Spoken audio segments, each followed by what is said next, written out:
Sarah Silverman is opening up about her decision to not have kids. She tweeted, as a comic, always working and on the road, I have had to decide between motherhood and living my fullest life, and I chose the latter. I think that word got her in a little bit of trouble. Join us now for Plugged In. It's Nina Parker and Dax Holt. What do we think, first of all, just about the quote?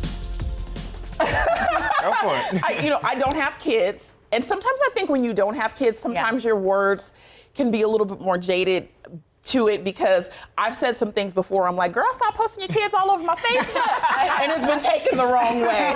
So I think people are very sensitive when they have children, because everybody thinks their kid is the best kid and the smartest.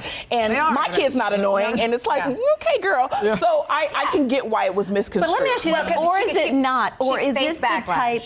I think of my friends that are single get mad that people think they don't have a full life because they don't have a husband and kids. Why can't her life be totally full regardless? I think it was the fullest life that got her in trouble with this, because a lot of people can have children, have a full life, live to whatever you want.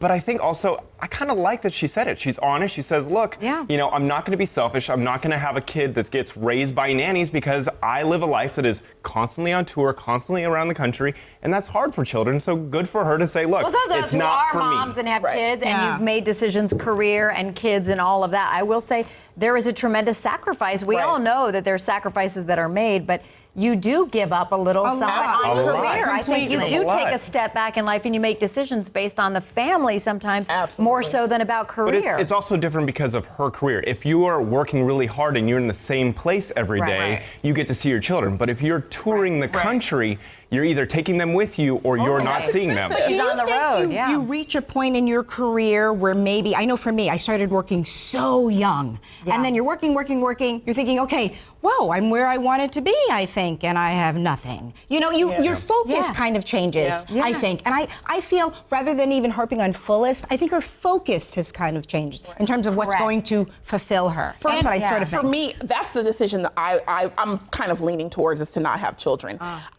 I'm at the age now where a lot of my friends are starting to have children, and while they love their kids, they're really stressed out. And right here. I wasn't gonna name your name, Dax. I was gonna keep you on the low, but Dax, he'll tell you a story about stress, and we'll get to that story in a bit. That's coming up. But what's interesting is that what we were saying earlier, even talking about Emma Watson, is I think women are the ones that are judging other women about this more than men, as far as like what their life means to be full. Well, in my relationship, my boyfriend was like, "You don't want to have kids? Cool with me." Like he wasn't like, "What?" He was like, "You want to have them? Cool. If you don't, cool." See, he was very indifferent, and a lot of men are. Don't we, though? Aren't we all guilty, though, of it, though? If somebody in your friend circle is, in a relationship and chooses not to have children, don't you kind of say, is there something wrong? Is there something not right? I think you used to more. Judge, but I think we all, unfortunately, we could sit here and say, why are we judging? But we do. It's terrible. I do think well, for me, I want everybody to have kids to take you down with me. If I'm going down, I want you all with me. You want everybody with gum in their hair and one shoe on. I haven't slept in 23 years.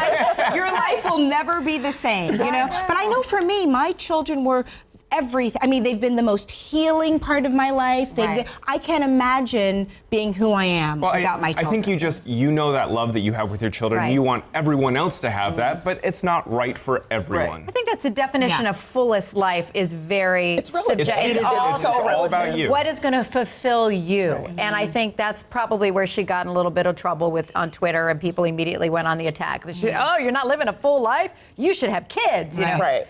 And you do get judged often. A lot of time I had people message me like, why haven't you decided? And really it's nobody's business. And you never know what someone is going through or what they've gone through if they've been trying to have children. So it can be very insensitive conversation as well. Yes, I agree. Oh, I know. We were just at this Mother's Day party, and the teacher burst into tears, and we didn't know that all along she was never able to have kids. And so every Mother's Day I celebrate all the women out there that wanted kids, and it was not in their cards.